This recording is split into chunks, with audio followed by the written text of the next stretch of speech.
ओम कृष्णाय वासुदेवाय हरे परमात्मने प्रणतः क्लेशनाशाय गोविंदाय नमो नमः। सह यज्ञः प्रज्ञः सृष्ट्वा पुरा उवाच प्रजापतिः अनेन परशविशुद्धौ एषः वः अस्तु इष्टकामादुकः।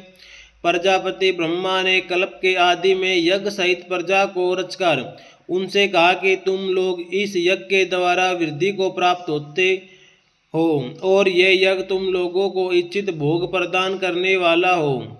सहयज्ञ है विशेषण के सहित प्रजा पद यह किनका वाचक है और अनेन पद किसका वाचक है।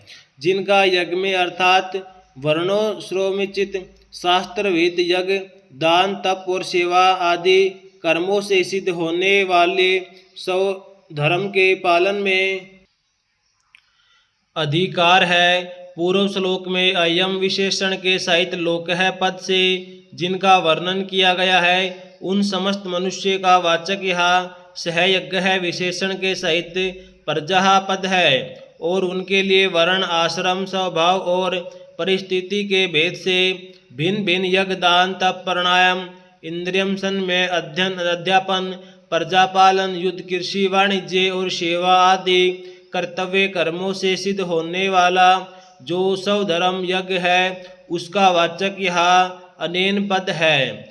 तुम लोग इस यज्ञ के द्वारा वृद्धि को प्राप्त हो और ये यज्ञ तुम लोगों को इच्छित भोग प्रदान करने वाला हो। इस वाक्य का क्या भाव है।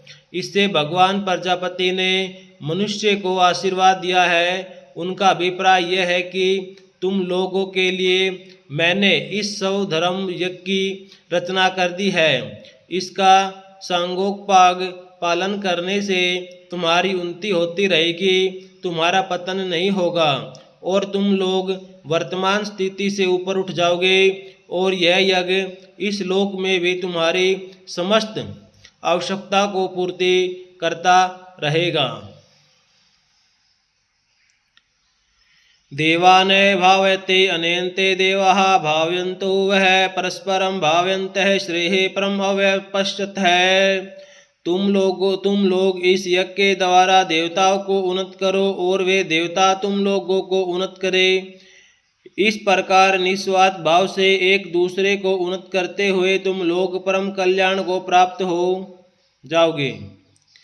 अनेन पद या किसका वाचक है और उसके द्वारा देवताओं को उन्नत करना क्या है। अनेन पद जिसका प्रकरण चल रहा है वह सौ धर्म यज्ञ का ही वाचक है, किंतु यहाँ जिस यज्ञ में वेद मंत्रों द्वारा देवताओं का भविष्य दिया जाता है उसको उपलक्षण बनाकर सौ धर्म पालन रूप यज्ञ की आवश्यकता कर्तव्यता का प्रतिपादन किया गया है।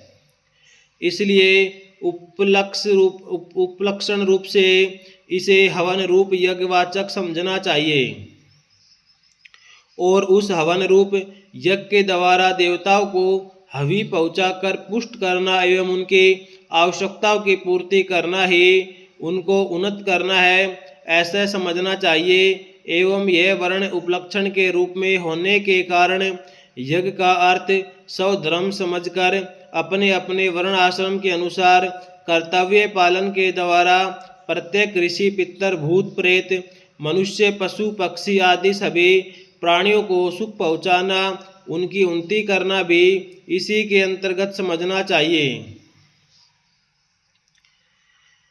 वे देवता लोग तुम लोगों की उन्नति कर। इस कथन का क्या भाव है। इस कथन से ये भाव दिखलाया है कि जिस प्रकार यज्ञ के द्वारा देवताओं को पुष्ट करना तुम्हारा कर्तव्य है उसी प्रकार तुम लोगों की आवश्यकता को पूर्ण करने के तुम लोगों को उन्नत करना देवताओं का भी कर्तव्य है। इसलिए उनको भी मेरा यही उपदेश है कि वे अपने कर्तव्य का पालन करते रहे।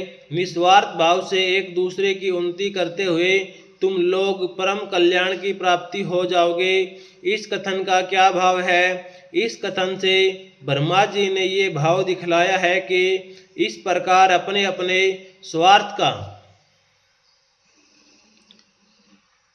त्याग करके एक दूसरे को उन्नत बनाने के लिए अपने कर्तव्य का पालन करने से तुम लोग इस संसारिक उन्नति के साथ साथ परम कल्याण रूप मोक्ष को भी प्राप्त हो जाओगे। अभिप्राय यह है कि यह देवताओं के लिए तो ब्रह्मा जी का ये आदेश है कि मनुष्य यदि तुम लोगों की सेवा पूजा यज्ञ आदि न करे तो तुम कर्तव्य समझकर उनकी उन्नति करो।